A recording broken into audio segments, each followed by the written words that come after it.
Avis vascular centre మన దేశంలోనే the best varicose vein hospital. Gautam Nanda గురించి టాపిక్ వచ్చింది సార్. నెక్స్ట్ మంత్ 19th సినిమా రిలీజ్ కాబోతుంది. గౌతమ్ అవునండి. నంద అవును. రిలీజ్ సినిమాలకి ఇప్పుడు ఎంత క్రేజ్ వస్తుందో, ఆడియన్స్ ఎలా రిసీవ్ చేసుకుంటున్నారో మనం చూస్తా ఉన్నాం. సో గౌతమ్ నంద రిలీజ్ మీద ఎలా వర్క్ చేస్తున్నారు? ఫ్యాన్స్‌కి ఎలాంటి ఒక ట్రీట్ ఇవ్వబోతున్నారు మీరు? గౌతమ్ నంద డెఫినెట్‌గా బాగా చూస్తారండి సినిమా. దాంట్లో ఏంటంటే చాలా చక్కగా మంచి కథ అండి అది. సార్. మంచి కథ చాలా ఫ్యాషన్‌గా ఉంటది. గోపీచంద్ గారు కూడా అందులో చాలా స్టైలిష్‌గా కనపడతారు. లుక్ గాని, అది గాని. హ్మ్. సినిమా కూడా చాలా రిచ్‌గా ఉంటుంది సినిమా. ఎక్కడ చూసినా ప్రతి ఫ్రేము రిచ్‌గా ఉంటుంది. దాన్ని చాలా ప్రేమించి తీసాం మేము అది. డెఫినెట్‌గా మళ్ళీ బాగా చూస్తారనే ఉద్దేశంతోటే ఈ సినిమా రిలీజ్‌కి మేము ప్లాన్ చేసాం. ప్లాన్ చేసామండి. ఈరోజు ప్రమోషన్ రావడానికి కానీ, సార్. అలాగే డైరెక్టర్ గారు కూడా ప్రమోషన్ వస్తా అంటున్నారు. సార్. సంపత్ రాజు గారు కూడా అసలు ఆ సినిమా విషయంలో చాలా కష్టపడి చేసాడండి సినిమా. సార్. చాలా కష్టపడి చేసాడు. ఆయన ఒక ఇంటర్వ్యూలో చాలా చెప్పారు ప్రేమించి సార్. చేసాడండి సినిమా. నాకు 'గౌతమ్ నంద' నా కెరీర్ బెస్ట్ మూవీ. ఉమ్. ఎందుకో ఆ సినిమాకి రావాల్సినంత రీచ్ రాలేదు గానీ, నాకు చాలా ఇష్టం ఆ సినిమా అని చెప్పారు. మీరు నిజంగా చాలా మంచి టైంలో చాలా మంచి సినిమా రిలీజ్ చేస్తున్నారు. రిలీజ్ చేస్తున్నాం. దాంట్లో ఒక డైలాగ్ ఉంటది సార్. ఈ మధ్య రీల్స్‌లో బాగా ఫేమస్ అయింది. ఉమ్. ఎక్కడున్నావురా హైదరాబాద్‌లో, పేరుకే ఉన్నావు హైదరాబాద్‌లో. ఇది హైదరాబాద్ కాదు. ఆ, ఆ. అవును. అంటే ఆ క్యారెక్టర్ లైఫ్‌లో ఏం చూసుండదు. ఒక స్టార్ హోటల్ గాని, ఒక లగ్జరీ అవును. ఫుడ్ గాని ఏది చూసుండదనమాట ఆ క్యారెక్టర్. అవును సార్. గోపీచంద్ గారి క్యారెక్టర్. మనం హైదరాబాద్‌లో లేవురా బస్తీలో ఉన్నాము. కరెక్టే అండి. ఆ బస్తీలో దాన్ని చాలా మంది మిడిల్ క్లాస్ పీపుల్ రిలేట్ చేసుకొని కన్వర్ట్ చేసి ఆ రీల్‌ని తెగ వైరల్ చేశారు. ఉమ్. సో జనాలకి ఇప్పటికి నచ్చే సినిమా అది. మంచి నిర్ణయం అందులో తీసుకున్నారు. మంచి డైలాగ్ కూడా రాశాడు సంపత్ నంది గారు. దేనికైనా సెకండ్ హ్యాండ్ ఉంటుంది. హ్మ్. ప్రతిదానికి సెకండ్ హ్యాండ్ ఉంటుంది. కానీ సెకండ్ హ్యాండ్ లేనిది ఒకటే ఒకటి. అదే డబ్బు. హ్మ్. డబ్బుకి సెకండ్ హ్యాండ్ లేదురా. పాత నోటైనా దాని విలువ ఒకటే. సో, అన్నింటికి సెకండ్ హ్యాండ్ ఉంది కానీ డబ్బుకి సెకండ్ హ్యాండ్ లేదని లాస్ట్‌లో ఆయన అలా రాస్తాడు. చేతులు 2 జాపి ధనం మూలం ఇదం జగత్ జగత్ అంటాడు. అవునండి. థియేటర్ అసలు అదిరిపోయింది ఆ డైలాగ్. ఉమ్. అవును. నాకు గుర్తు ఆ సార్ ఆ సినిమా. డైలాగ్. అందులో ఇంకొక డైలాగ్ చెప్పారండి ఆయన.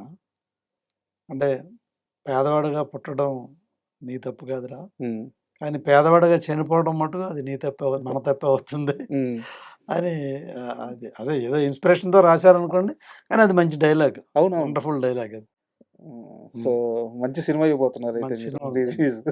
చాలా రిచ్‌గా చేసాం. బ్యాంకాక్, హ్మ్. దుబాయ్ ఎక్కువ రోజులు చేసామండి. సార్ ఆ రోజుల్లో ఎంతైంది సార్ బడ్జెట్ అది? గౌతమ్ నంద? గౌతమ్ నంద 32 crores అయిందండి సార్. ఆ రోజుల్లో. హ్మ్. జస్ట్ బ్రేక్ ఈవెనా? అది కూడా బ్రేక్ అనుకున్న ఏం దానికన్నా కాదండి. బడ్జెట్ అది ఎక్కువే కూడా అయింది కొంచెం సినిమా. రిస్కే అండి. హ్మ్. బడ్జెట్ మేము రిలీజ్ అనుకున్న దానికే చేసామండి. ఎక్కువైందండి. ఎక్కువైంది. ఉమ్. బట్ పేపర్ మీద అనుకున్నది ఒకటే హ్మ్. కానీ పెరిగింది బాగా. అప్పుడు ఏదైతే ఫుల్‌ఫిల్ అవ్వలేదో ఉమ్. ఈ ఈ రీ రిలీజ్‌లో అయిపోద్ది. అయిపోతుంది. ఖచ్చితంగా చూస్తారు జనాలు. మేము గౌతమానంద రిలీజ్ చేస్తున్నాం కదా. సార్. ఒక ఆర్కే ఎంటర్టైన్మెంట్స్ అని పెట్టి పొన్నూరు ఉపేంద్ర, కళ్యాణ్ అనే ఇద్దరు వ్యక్తులు వాళ్ళు కూడా సినిమాతో యంగ్స్టర్స్ బాగా వాళ్ళు కూడా ఫ్యాషనేట్గా వచ్చి సినిమా రిలీజ్ చేస్తామని వాళ్ళు ముందుకు వచ్చారన్నమాట. సార్. ముందుకొచ్చి మా కోఆపరేషన్ తోటి వాళ్ళు ఈ సినిమా రిలీజ్ చేస్తున్నారు. ఓకే. సో ఎందుకంటే త్వరలో రేపు 19వ రిలీజ్ కాబోతుంది కనుక దాని గురించి ఆ బ్యానర్ గురించి ఆ పొన్నూరు ఉపేంద్ర, ఆ కళ్యాణ్ అనే వ్యక్తుల గురించి మరొకసారి మీకు గుర్తు చేస్తానని చెప్తున్నాను ప్రేక్షకులకి. అండ్ ఇంకో సినిమా గురించి మాట్లాడాలి సార్ మీది 'రిపబ్లిక్' మూవీ. ఉమ్. నాకు 'రిపబ్లిక్' సినిమా చూసినంత సేపు సినిమా నచ్చింది. ఉమ్. బట్ సినిమా చూస్తున్నప్పుడే నాకు అర్థమైంది ఈ సినిమా ఆడదని. ఉమ్. ఎందుకంటే సోషల్ టెక్స్ట్ బుక్ ఉన్నట్టుంటది సినిమా. ఉమ్. చాలా గొప్ప రైటింగు, అవునండి. చాలా గొప్ప విజను. ఉమ్. బట్ జనాలకి అర్థం కాదు. ఉమ్. సో ఆ సినిమా రైటింగ్ అప్పుడు గానీ, తీస్తున్నప్పుడు గానీ, ఏ రోజన్నా మీరు డైరెక్టర్ గారితో మాట్లాడడం గానీ, హెవీ సబ్జెక్ట్ చెప్తున్నామా అని అడగడం గానీ ఎప్పుడన్నా రీచెక్ చేసుకున్నారా? చేసుకున్నామండి. చేసుకున్నారా? యాక్చువల్‌గా అది క్లైమాక్స్ ఆ విధమైన క్లైమాక్స్ వద్దని మేము ముందే చెప్పామండి. హ్మ్. హీరో చనిపోతే అసలు బాగుండదు. హ్మ్. ఈయన కమర్షియల్ హీరో. హ్మ్. ఒక మెగా ఫ్యామిలీ నుంచి వచ్చిన హీరో. Commercial hero. ఆయన రిజిస్ట్రేషనే అలా ఉంది. హ్మ్. అలా రిజిస్టర్ అయ్యారు ఆయన. ఆ హీరోకి మనం డెత్ చూపిస్తే బాగుండదు అని యాజ్ ఇట్ ఈస్‌గా నిర్మొహమాటంగా చెప్పామండి. హ్మ్. అయితే ఆయన ఏం చెప్పారంటే ఆయనకి నచ్చిందది. అంటే అప్పటి వరకు మనం కమర్షియల్ ఫార్మాట్‌లో చేస్తున్నాం కదా! ఇది కొత్తగా ఉంది అని నమ్మారు ఆయన. ఎవరు హీరో. నాకు హీరో గారు కూడా హీరో గారే నమ్మారు. నాకు ఉమ్, నాకు నచ్చింది కథలో ఆ పాయింట్ అది. ఉమ్, మీరు చూడండి డెఫినిట్‌గా మంచి సినిమా అవుతుందని చెప్పేసి, ఆ క్లైమాక్స్ విషయంలో మేము చెప్పాం. డౌట్ చెప్పాం. ఉమ్. ఖచ్చితంగా చెప్పాం. బట్ మరోవైపు దేవకట్ట గారు ఆయన గొప్ప రైటర్. సో వారి విజన్ ని ఒక టైంలో నమ్మాల్సి వస్తుంది, తప్పదు ఏమో అని చెప్పేసి. రైట్ అండి. ఆ, మాకు కూడా డైరెక్టర్ విధంగా చాలా బాగా చేశారండి సినిమా. సార్. ఇచ్చిన బడ్జెట్‌లో ఉమ్, ఒక్క పైసా కూడా ఎక్కువ కాకుండా, అనుకున్న బడ్జెట్‌లో, అనుకున్న రోజుల్లో చక్కగా ప్లాన్ చేశారు. అంతకుముందు కూడా ఆయనకి రిమార్క్ ఉండేది. సార్. ఆయన కూడా తొందరగా సినిమా చేయరు, ఎక్కువ బడ్జెట్ చేస్తారని. మా సినిమా విషయంలో, రిపబ్లిక్ విషయంలో పక్కా ప్లాన్‌గా చేశారు. పక్కా బడ్జెట్‌లో చేశారు. అంటే దేవకట్ట గారు ఇంతకుముందు దేవకట్ట గారు డైరెక్టర్‌గా వేరు, ఇప్పుడు వేరండి. సార్. ఆయన ఏంటంటే పేపర్ మీద పెట్టిన బడ్జెట్ ఒక్క రూపాయి కూడా పెరగడానికి వీలు లేదు. ఉమ్, ఏం బడ్జెట్ అనుకున్నామో ఆ బడ్జెట్‌లోనే తీయాలి. బడ్జెట్ పెరిగిపోయింది అనే మాటలు నాకు వినిపించకూడదు. ఉమ్. సినిమా మంచి రిజల్ట్ రావాలి, ప్రొడ్యూసర్ హ్యాపీగా ఉండాలి అనే కాన్సెప్ట్‌లో ఉండి చేస్తున్నాడండి ఆయన. మొన్న వెబ్ సిరీస్ కూడా అసలు అదరగొట్టారు. హ్మ్. షూటింగ్ స్టార్ట్ అవ్వడానికి కావాల్సిన పేపర్ వర్క్ ఎక్కువ చేద్దాం. ఎన్ని పేపర్లు వేస్ట్ అయినా పర్లేదు గానీ, డబ్బులు వేస్ట్ కాకూడదనేది పేపర్ వర్క్ బాగా చేశారు. సినిమా పని చేస్తున్న ప్రతి టెక్నీషియన్‌కి కథ చెప్పారండి ఆయన. సార్. ప్రతి టెక్నీషియన్‌కి కథ తెలియాలి. సెట్‌లో కన్‌ఫ్యూజ్ ఉండకూడదు ఉమ్. అనేది ప్రతి టెక్నీషియన్‌కి కూర్చోబెట్టి 4, 5 సార్లు కథ అర్థమయ్యేలా అందరికీ చెప్పారండి. ప్రతి టెక్నీషియన్ కథ చెప్పారు. సార్. అంటే డైలాగ్స్ విషయంలోనే ఆ! ఆ డైలాగ్స్ చాలా హెవీగా అయిపోయినాయి. హెవీ డైలాగ్స్ అయిపోయినాయి. అవును. అండ్ 'రిపబ్లిక్' విషయానికొస్తే సార్, మీరన్నట్టు క్లైమాక్స్ ఒక పెద్ద ప్రాబ్లమ్ అయితే, ఆ సినిమా ఆడియో ఫంక్షన్ హ్మ్. చేయకుండా ఉండాల్సిందే మీరు. ఆడియో గుర్తుందా ఆ రోజు ఆడియో ఫంక్షన్‌లో ఏం జరిగిందో? అవునండి. అవునండి. గుర్తుంది. పవన్ కళ్యాణ్ గారి స్పీచ్ 2 తెలుగు రాష్ట్రాలను ఊపేసింది. హ్మ్. 2 తెలుగు రాష్ట్రాల్లో రాజకీయ సమీకరణాలను ఒక ఊపు ఊపేసింది. అవును. అదే సమయంలో 'రిపబ్లిక్' మూవీని హ్మ్. కాస్త, నేను ఈ వర్డ్ వాడొచ్చో లేదో, హ్మ్. చాలా ప్రాబ్లమ్ అయింది. ముందు రోజు ఆడియో స్టార్ట్ అవ్వడానికి 2 రోజుల ముందు మమ్మల్ని డైరెక్టర్ గారిని, హ్మ్. ప్రొడ్యూసర్‌ని మమ్మల్ని ఇంటికి పిలిచారు ఆయన. హ్మ్. ఇంటికి పిలిచి ఆడియో ఫంక్షన్ మీకు చీఫ్ గెస్ట్‌గా వస్తున్నాను నేను. హ్మ్. సో, దాంట్లో నేను ఇప్పుడు పడుతున్న టికెట్ల రేట్ల గురించి, హ్మ్. టికెట్లు పెంచకపోవడం పెద్ద సినిమాలకిన. ఈ స ఈ కంటెంట్, ఈ సబ్జెక్ట్ ఏదైతే ఉందో నేను అక్కడ స్టేజ్ మీద మాట్లాడతాను. మీకేమైనా అభ్యంతరమా అని అడిగారండి. ముందే చెప్పారు. ముందే చెప్పారండి. ఓకే. ఆల్ ఆఫ్ సడెన్ అక్కడ మాట్లాడలేదు. హ్మ్. ముందుగానే చెప్పారు.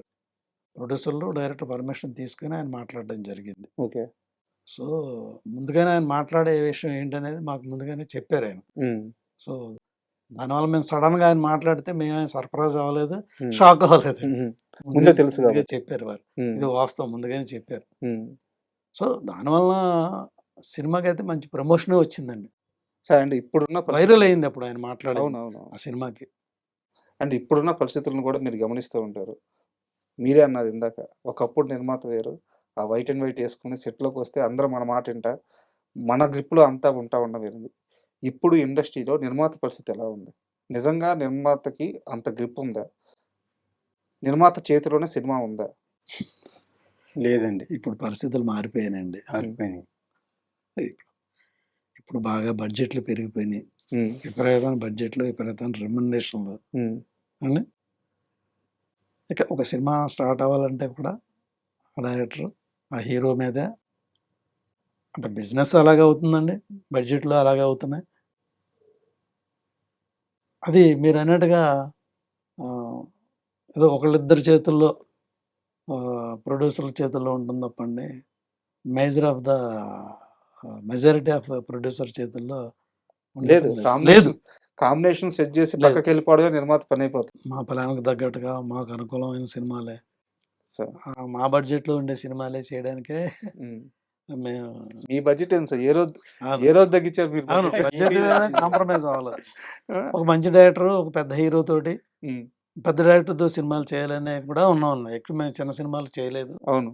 ఇప్పుడు కూడా చిన్న సినిమాలు చేద్దామని లేవు. ప్రస్తుతానికి ఒక పెద్ద ప్రాజెక్ట్ చేయాలనే దాంట్లోనే ఉన్నామండి మేము. పవన్ కళ్యాణ్ గారితోనే ఉండబోతుందా? ఖచ్చితంగా ఉంటదండి. చేస్తా అన్నారు వారు. హ్మ్. ప్రామిస్ అయితే చేశారు. హ్మ్. అంటే వారు డిప్యూటీ సీఎం అయిన తర్వాత కలవటం జరగలేదు. సార్. గ్యాప్ వచ్చింది తప్ప.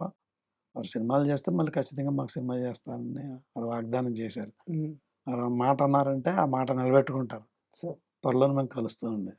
All the best sir. ఎందుకంటే సినిమాని ప్రేమించే వాళ్ళు, సినిమాతో కలిసి బతికేవాళ్ళు హ్మ్. ఎప్పటికీ సినిమాని వదిలిపెట్టి బయటికి పోలేరు. దానికి అవును. రియల్ ఎగ్జాంపుల్ మీ ఇద్దరు. అవునండి. సో, ఇండస్ట్రీలోకి వచ్చిన తర్వాత మీరు ఏం పోగొట్టుకున్నారో, ఏం సంపాదించుకున్నారో, ఇవన్నీ పక్కన పెడితే సినిమా అంటే మీ ఇద్దరికి ఎంత ఫ్యాషనో, ఎంత ఇష్టమో తెలుస్తుంది.